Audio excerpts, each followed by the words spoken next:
Maybe I'm crazy, maybe I'm not. Very excited to talk to Chris Godwin, who's been in the news a lot lately, which we'll get to in a second. But how are you doing? How's everything going? Obviously, wide receiver for the Tampa Bay Bucs, who have a new quarterback now. Penn State Nittany Lion, which I'm from Pittsburgh, so I'm gonna ask you a little bit about that later. I know a lot of people that went to Penn State, but how are you doing right now? How's your off-season training going and all of that? Yeah, everything's been going pretty good so far. Obviously, the virus has kind of put a hold on everything that everybody's been doing. So just kind of getting creative with my workouts has been the biggest challenge. Trying to do a lot of workouts, I've been doing way too many push-ups. I need to stop and start changing it up, do some cardio or something. But outside of that, everything's good. I'm healthy. So that's the biggest positive in this all. Where are you right now? I'm in Tampa. I stay here year round. Just I can't seem to escape the sunshine. No, I lived in Miami for 10 years, so yeah, I totally understand. So are you able to get outside and run at all, or you have a bike? Yeah. So we're not on lockdown or anything like that. So I try to go outside and run, for some cardio, but also just take a couple walks just to get some fresh air and really just not be in the house. Where would you normally be in your off-season training right now? Like, what would you normally be doing if all of this wasn't going on? So I'm normally based out of Tampa, but I make a couple trips to Dallas and LA to go see a couple of my trainers and do some receiver stuff in Dallas with D-Rob, and then work with my guy Ryan Flaherty out in LA. What do you miss most? Like, what would you normally be doing that is driving you crazy that you can't do right now, besides working out, of course? Yeah, really just being able to go out and do stuff. Whether it's something as simple as going out to dinner or going to a movie or even going bowling or something. Just being able to go out with your friends and really just kick it. I kind of feel like everybody's cooped up now and everybody's just itching to get outside. Are you a good bowler? Am I a good bowler? I'm an average bowler. I got some friends that are really good bowlers, so I think one day I'll be there with them, but I'm not going to try to hype myself up right now. I'm a terrible bowler, and I have long nails too, so it's kind of pointless for me to try to be good at bowling. But I'm one of those people that does the grandma roll. Yeah. But bowling's fun though. It's more fun if you're good at it. I'm super competitive, so it's that's why I probably don't like to do it, because I don't like to do stuff I'm not good at.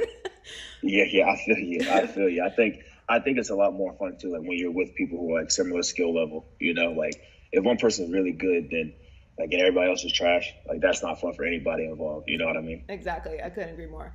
So you have a new quarterback, and you were in the news a little bit over the past couple weeks because, he wears number 12, and you wore number 12, and you wore number 12 in college. How long have you been wearing number 12? Since I was 14. So it's freshman year of high school, and then wore it in college, like you said, and then up until now, really. So it was very interesting, and it still kind of feels weird. We just released the pictures from the jerseys and stuff like that, and just seeing the 14, it looks a bit strange to me. But I think it's going to be something that grows on me, something I kind of make my own. And at the end of the day, it's the player that makes the number anyway. Yeah, but having a number you can get emotionally attached to, that's been your number since high school. So I totally understand that. So when you found out that Tom Brady was coming, was that your first thought? Like you're excited he's coming, then you're like, oh wait, he wears 12. Yep, that's exactly what happened. So I was excited just because if Tom Brady joins your team, why would you not be excited?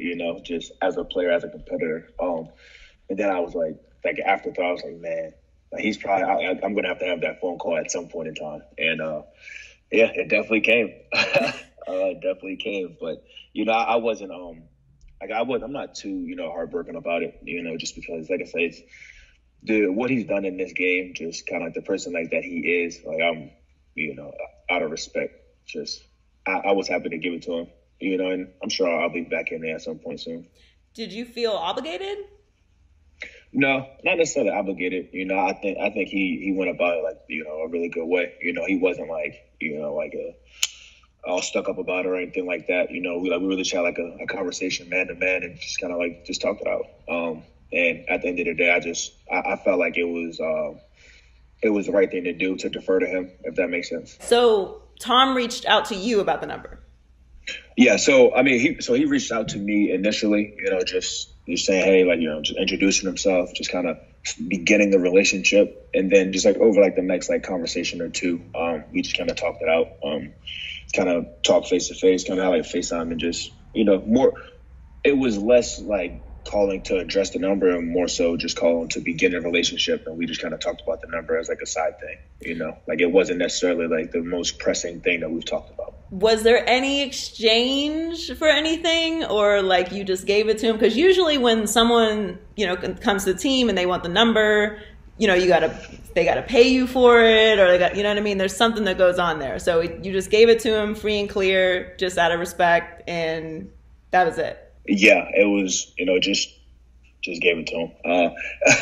I think everything that I've seen, everybody's always asking like, man, like what'd you get, or you got to do this, and it's like, just, at my core, I just, man, like I just, out of respect, like I'm just gonna give it to him. I wasn't like out here like looking for anything or like looking to make anybody like pay anything. It's just, just trying to be a good person. What do you think of your new uniforms they dropped today? I like them. I think that they're really, really clean. I think going back to something a little bit more closer to the Super Bowl era will give fans something to reminisce on, and then hopefully we can bring back another Super Bowl this year. I think that'd be really cool. So you had a great year last year. Obviously, Jameis was your quarterback. He's no longer there. We know the issues that he had with turnovers and things like that. So what are you expecting this year from your offense? That's a good question. I think the biggest thing that I expect us to take a step up in our efficiency. I think we did a lot of really good things last year, but the thing that really hurt us was turnovers, and then we had a lot of unforced errors or mental errors. But just like year two in the system, I kind of expect that we're going to be able to take that next step. I think guys are more familiar with the terminology, with everything the coach staff is going to ask of us, and we're going to be able to take that to the next level. And then obviously having a guy like Tom who's who is pretty experienced, to say the least. I think he's going to be able to come fit right in and just kind of, take us to the next step, take us to the next level. So from what you know of Tom, you've spoken to him a couple of times. You obviously know all about his career, and we all know what the Patriots are. How do you think he'll fit with the Buccaneers? I think it'll be a really good fit. I think when you look at the whole situation, I think you have a guy that appears to be really hungry. He appears to be excited for for this new challenge, and it's definitely going to be a challenge or something that's very different for him. But coming into a very new situation. But the good thing is that we got a bunch of talented guys that surround him, both skill position, and linemen, and he'll be able to kind of come in and just fit right in. I don't see there being any reason why to expect anything different. Now, Bruce Arians has a reputation of being, kind of a fun guy. He's real chill and cool. Yeah. Is that really how he is, or is it just the hat that throws everybody off? No, I think it's pretty accurate. Like everything like that I've experienced in my first year, he's been really cool. He's been like really down to earth, and he's a no nonsense guy. He's not going to sugarcoat anything for you. Like if you go and expecting everything to be all cool and all chill, like you're going to be in for a rude awakening when you mess up, because he's going to call you out, and it's not just like one person. It's like if anybody messes up, no matter what level they're at, he's going to call them out equally. And just as a player, you got to respect that from your coach, that he's going to hold everybody to the same standard. So just like playing with him, like playing for him, like in my first year has been, it was really, really fun. Obviously the production helps, but just being able to go talk to him, like whenever I didn't understand something, and knowing that, he wasn't going to like snap on me or look at me kind of weird, just knowing that he had that respect for me as well. What are the fans like in Tampa Bay? Because obviously you guys are going to have a whole different type of attention this year, being that Brady is there, and maybe even some expectations that are, rising this year with him being there. So what are the fans like? You think it's going to be a different energy this year? Yeah, I definitely think there's going to be a different energy. But the loyal fan base like that's here, it's a really good core group of fans. Like they come out, like the last handful of years haven't been the best record-wise. And so for them to continually come out and support us says a lot about, that core fan group. And then obviously, with Tom coming and, the increased expectation and people just want to see, I think we're going to get a whole lot more fans that kind of hop on the bandwagon. And, and that's cool. I think we're going to have a lot of people showing up to these games, just excited to see it. And, as far as I'm concerned, we're going to put on a show. So you went to Penn State. I grew up in Pittsburgh. So anyone who grew up in Pittsburgh, for the most part, like, you either go to Pitt or you go to Penn State.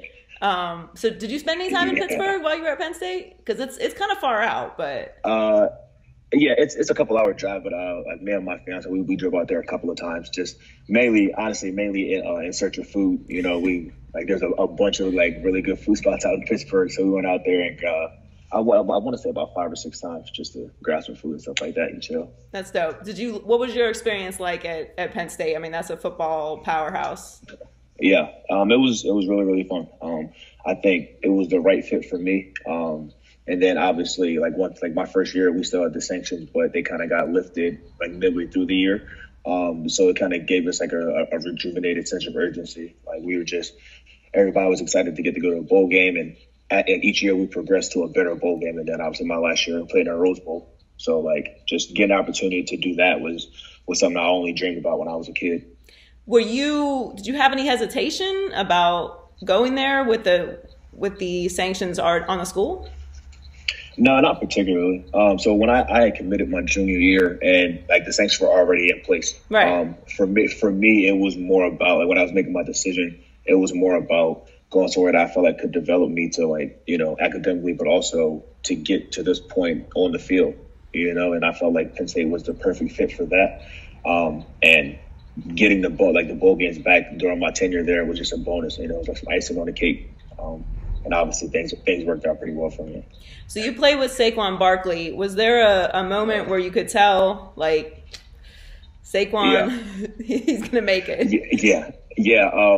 There was he had this one run during his freshman year, just during training camp. And he was coming in, and I think it was him and another 5-star running back that came in, and they were kind of competing for the backup job. And he made this long touchdown run. He broke a couple tackles, and we're doing live scrimmage. And I'm we all looked at each other and was man, that was kind of special. And then his first game getting real playing time, I think it was against Buffalo or something. It was raining, and he jumped over a guy that was that wasn't diving or anything. He was trying to standing straight up. And we were all he's got the juice. This man, he's real. And it just kind of took off from there. Well, thank you so much for taking the time. I really appreciate it. Hope you guys are staying safe, and best of luck this year. I'm really looking forward to it. I think you guys are going to have a special year. Yeah, thank you so much. You stay safe. Thank you.